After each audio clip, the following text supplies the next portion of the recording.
Alors on l'a compris, nous sommes des amoureux des vins varois. Pour autant, dans les dernières années, il y a maintenant une compétition mondiale parce que du vin, ils sont produits à peu près sur les 5 continents. Ils sont produits sur les 5 continents, ouais.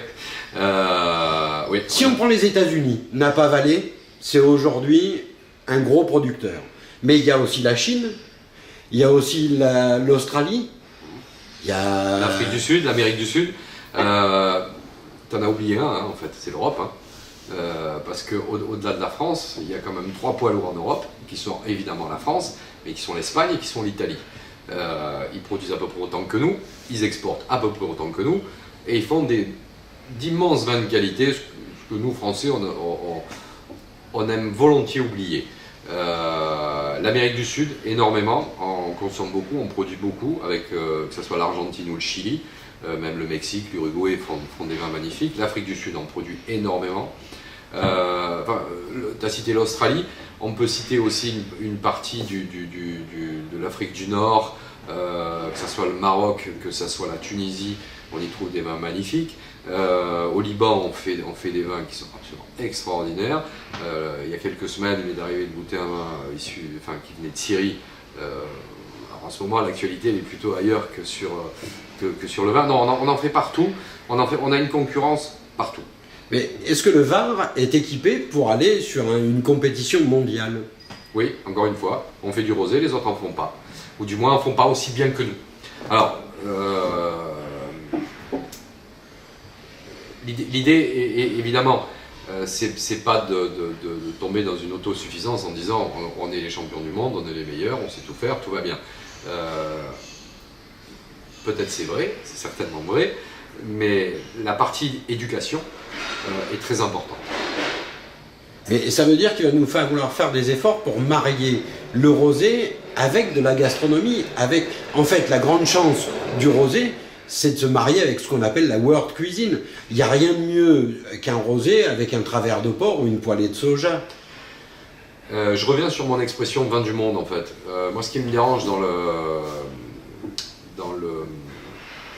rosé, c'est que c'est pas que pour autour de la piscine avec des glaçons, barbecue, partie de boule, ou bien haute gastronomie.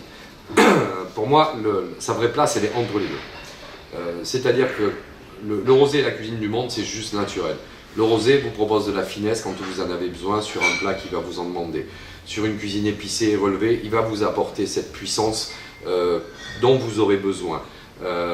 Les cuisines, encore une fois, des 5 continents, que ce soit asiatique, que ce soit d'Afrique du Nord, que ce soit des cuisines créoles, que ce soit des cuisines de partout à travers le monde, le rosé est fait pour ça. Alors oui, on a une concurrence qui est mondiale, on a une chance, parce que dans le Var, malgré tout, la Provence et le soleil s'exportent bien, c'est un bon vecteur de communication, et le rosé, encore une fois, en est un.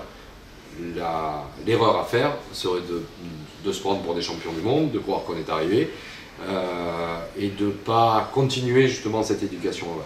Et de faire attention quand même, parce que notre concurrence mondiale, en positionnement de prix, ce qui malgré tout est important, même si à un moment la qualité n'a pas de prix, notre positionnement de prix, il faut faire assez attention quand même. Alors depuis 2 ou 3 étés, on voit que les Bordeaux se mettent à produire des rosés. Comment expliquer ce phénomène? Ils sont réputés pour leur rouge, pour leur blanc. Le rosé est à la mode, je viens de le prononcer. Le rosé se vend bien. Il y a un immense il y a un immense marché pour le rosé. Alors je ne veux pas dire que les rouges de Bordeaux ne se vendent pas, mais Bordeaux pour moi traverse une crise qui est, ouais, moi j'appelle ça une crise, ouais, qui est peut-être pas évidente, mais Bordeaux, il y a le luxe, il y a les grands châteaux, mais ça représente vraiment pas grand-chose dans la production globale du Bordelais. Et il y a des tonnes de vignerons qui font des choses absolument magnifiques, qui ne sont pas connus, qui ne sont pas grand classés, et qui eux ont les pires difficultés aujourd'hui pour vendre leur vin. Donc à un moment, on se pose aussi les bonnes questions. Quand on ne peut pas faire de rouge, ben on fait du rosé. Mais la différence entre eux et nous, c'est que leur vrai savoir-faire, c'est de faire du rouge. Ils font du rosé par défaut, alors que nous on fait du rosé parce qu'on sait faire du rosé et qu'on veut faire du rosé.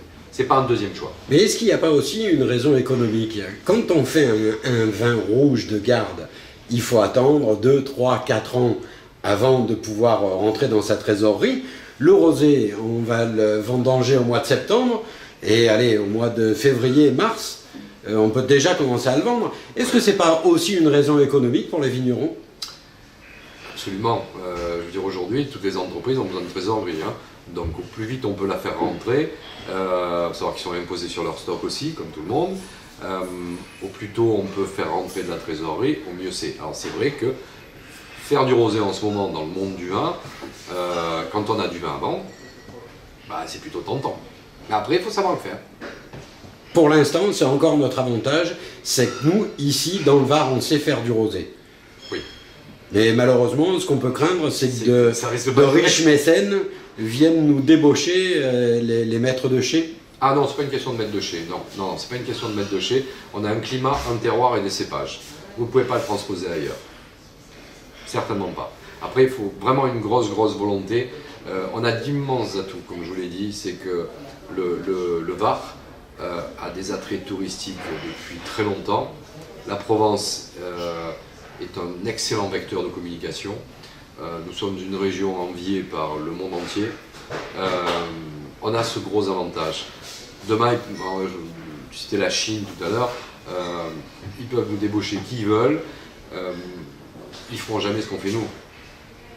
Ça, c'est absolument une certitude. Même s'ils apprennent très vite, mais il y a une chose qu'ils ne peuvent pas, nous enlever, c'est notre terroir. Alors par contre, qu'ils viennent en faire ici, impossible. Mais ça, c'est une autre histoire. Oui, ils sont déjà arrivés sur le golfe de Saint-Tropez, si je ne me trompe. Ils sont arrivés. Mais avec discrétion, voilà. Ils sont arrivés, pas que des Chinois, hein, je veux dire, il y a historiquement, on a des Anglais, on a des Américains, on a des Russes maintenant, on a une population qui est très hétéroclite, on a des Bordelais qui sont venus ici. C'est pas grave, tant que ça fait avancer les choses, mais chacun fait son job. Mais encore une fois, qui que ce soit qui vienne, on parlera toujours de la Provence.